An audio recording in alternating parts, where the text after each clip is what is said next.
Life నాకు మీరు ఇచ్చారు.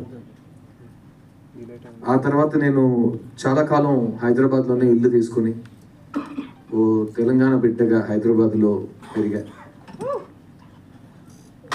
ఇప్పుడు నేను ఎందుకు ఈ సంక్రాంతి చాలా ఇంపార్టెంట్ అంటానంటే, ఇప్పుడు నేను మీ ముందు తెలంగాణ అల్లుడుగా నుంచున్నా. మాతో అట్లాగే ఉంటుంది, ప్రమోషన్ తీసుకుంటూనే ఉంటా. దిగేదేలే. నా డైలాగ్ నాది, నేను చెప్తా. నా డైలాగ్ నువ్వు కరెక్ట్ చేయమాకే. దిగేదేలే సార్, అది కూడా వస్తా సార్. వైజాగ్లో ఫంక్షన్ చేస్తున్నప్పుడు వచ్చి అడగండి, చెప్తా. ప్రస్తుతం హైదరాబాద్లో ఉన్నాం కదా.